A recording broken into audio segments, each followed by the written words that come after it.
Halo teman-teman semua, bagaimana keadaan kalian? Semoga keadaan kalian tetap baik-baik aja ya. Ingat, tetap di rumah aja, lakukan social distancing, karena dengan cara begitu, kita bisa membantu pemerintah untuk memutus penyebaran mata rantai COVID-19. Ngomong-ngomong tentang COVID-19 nih teman-teman, kalian yang masih pelajar atau mahasiswa tentu mengalami perubahan proses belajar mengajar, yang awalnya harus tatap muka menjadi belajar di rumah aja atau secara online. Nah, aku mau nanya nih, ketika kalian belajar di rumah aja, pernah nggak sih ngerasain, bosen, mager, males ngerjain tugas, kok banyak banget ya tugas yang harus dikerjain. Hati-hati loh teman-teman, jangan sampai teman-teman mengalami yang namanya burnout. Apa sih burnout itu? Burnout adalah suatu kondisi individu yang mengalami lelah, capek, baik dirasakan secara fisik, mental, maupun emosional ketika dihadapkan dengan suatu pekerjaan yang ada.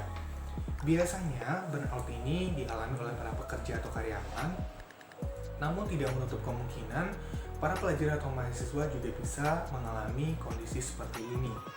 Kondisi burnout yang dialami pelajar atau mahasiswa biasanya sering disebut dengan istilah academic burnout. Academic burnout ini disebabkan oleh tekanan akademis atau kondisi lingkungan belajar mengajar yang kurang kondusif, teman-teman.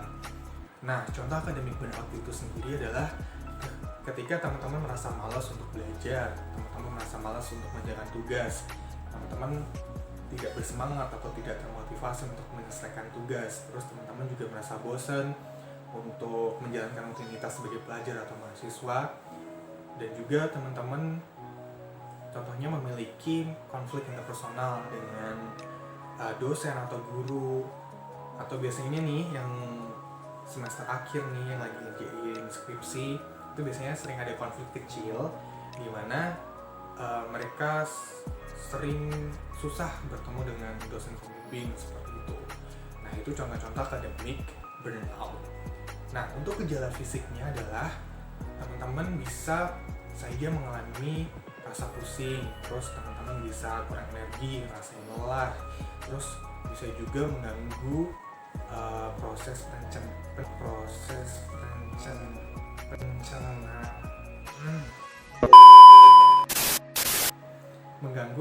pencernaan, terus juga teman-teman jadinya pola tidur tidak teratur seperti itu, sering tidur larut malam, sering begadang.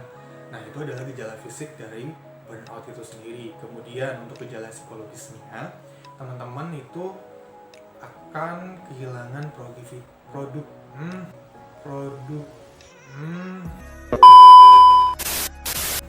teman-teman akan kehilangan produktivitas, terus teman-teman kurang konsentrasi, mood teman-teman bakal jadi berantakan, atau bahkan teman-teman bisa melakukan hal negatif ke rekan teman-teman sendiri seperti itu. Nah, itu gejala fisik dan gejala psikologisnya. Pasti teman-teman bakalan nanya nih, teman-teman bakalan berpikir apa sih bedanya stres dengan burnout. Jadi teman-teman, stres itu adalah tindakan yang dirasakan oleh seseorang yang dirasa ketika mereka menemukan jalan keluar itu tidak akan menjadi hal besar. Sedangkan burnout itu adalah akumulasi dari stres yang dialami dalam jangka waktu yang panjang. Itu ya teman-teman, perbedaan antara stres dan juga burnout. Nah,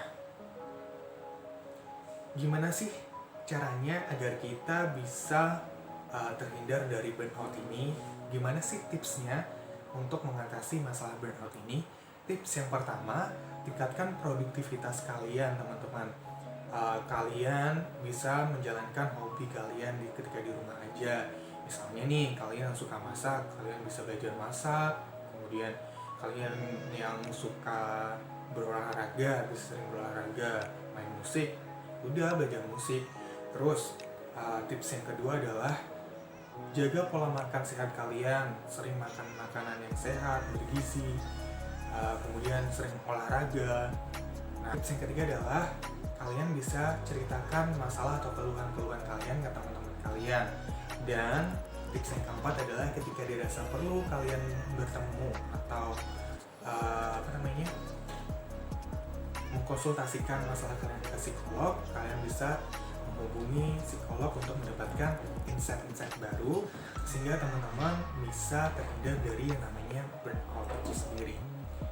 So, itu adalah sedikit bahasan tentang burnout dan akademik burnout yang bisa saja dialami oleh pelajar atau mahasiswa.